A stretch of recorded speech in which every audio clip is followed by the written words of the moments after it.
On se retrouve donc pour cette revue de presse de l'économie.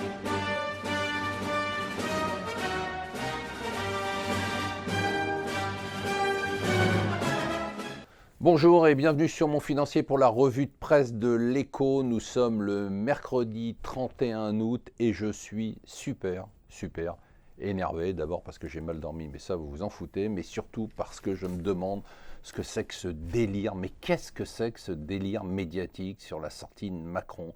Les médias français tournent en boucle sur la démission d'un gars qui est peut-être totalement brillant, mais qui est un total produit du système, énarque, banquier d'affaires, qui pendant 2 ans n'a rien fait d'autre que de militer pour sa carrière personnelle, qui laisse comme trace la réforme des autocars. Bon, j'ai rien contre lui, mais je ne comprends pas quel est ce délire, pourquoi tout le monde s'excite comme ça, comme si c'était l'événement du siècle.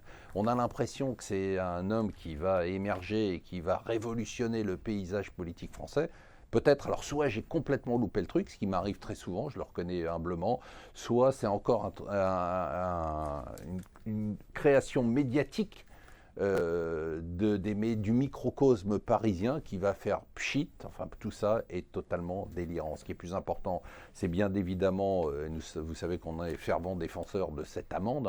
Ça y est, Apple a payé, malheureusement, n'a pas payé, mais a été condamné à 13 milliards d'euros. Je dis malheureusement n'a pas payé parce que je pense que Apple ne paiera pas et paiera au rabais une petite somme dans 10 ans après des recours juridiques divers. Parce que, bien évidemment, l'Europe, malheureusement, n'a pas le courage des États-Unis de dire, comme elle l'a dit à la BNP, les États-Unis ont dit à la BNP, soit vous payez, soit vous ne pourrez plus faire de business en Europe. On ne fera jamais ça avec Apple, c'est clair. Ce qui est intéressant, c'est il faut lire, bien évidemment, d'abord la lettre de Tim Cook, qui est un exemple d'hypocrisie sur la fiscalité, et d'autre part, le montage fiscal et le taux totalement ridicule. Je crois qu'on parle de 0,0005% de taux d'imposition en Irlande pour Apple. Alors, ce que j'ai pas compris hier, j'ai cherché pendant toute la journée, j'ai compris finalement, c'est pourquoi finalement l'Irlande, qui est complice de ce montage fiscal, c'est elle qui devrait recevoir ces 13 milliards. En fait, c'est une sanction d'État. L'Europe ne peut pas toucher en tant que tel cet argent. Et ensuite, c'est aux pays qui s'estiment lésés, c'est-à-dire les pays dans lesquels il y a eu du chiffre d'affaires et dans lesquels n'ont pas été payés les impôts, eh bien d'aller et de dire, à l'Irlande, redonnez-nous 2 ou 3 milliards. Donc vous voyez que c'est pas encore gagné. Mais bon, c'est quand même une première étape, il faut dire que ça, c'est bien et c'est un bon signe. Alors pendant que Macron démissionnait, figurez-vous qu'il y a un truc incroyable qui s'est passé, le reste du monde continuait à fonctionner. Alors aujourd'hui, d'ailleurs intéressant sur Macron, pour revenir là-dessus, les journaux anglo-saxons ont fait un entrefilet, même le FT, qui est le copain de Macron, ont fait un entrefilet en page 3, 4 ou 5. La nouvelle du jour aussi, c'est au Brésil, ça c'est important, c'est la fin de l'ère Lula. Dilma Rousseff devrait être officiellement destituée aujourd'hui avec le vote du Sénat. C'est quand même un événement très très important. Ce qui est très étonnant, c'est que la situation, vous le savez, au Brésil est totalement catastrophique. On parle de chiffres économiques qui sont désastreux, totalement désastreux. Une inflation de plus de 10%, une décroissance de 3,5%.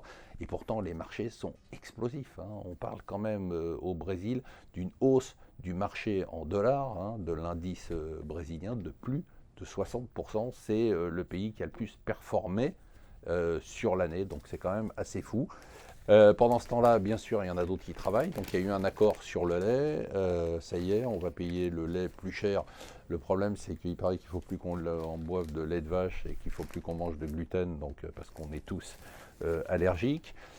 Pour les gens comme moi qui n'ont pas de tablette de chocolat à la place des abdos, vous allez être vengés. Tous les beaux gosses d'Abercrombie vont être virés puisque les chiffres sont désastreux et que le cours d'Abercrombie est en chute libre. Encore hier, il a perdu 20% et en chute libre depuis des mois. Et enfin, ça ressemble à un film, c'est l'affaire IMDB, c'est ce fonds malaisien dans lequel il y aurait eu un détournement de plus de 4 milliards de dollars. C'est un scandale qui agite les marchés financiers depuis des années. Eh bien, ce scandale qui a touché le Premier ministre malais, qui a touché énormément de personnalités, énormément de banques d'affaires, y compris Goldman Sachs, vient de toucher Leonardo DiCaprio. Voilà, il paraîtrait qu'il a touché, du fait de ses amitiés, pas mal d'argent, de cet argent qui aurait été détourné pour le financement de sa fondation. Une bonne idée pour la suite du Loup de Wall Street.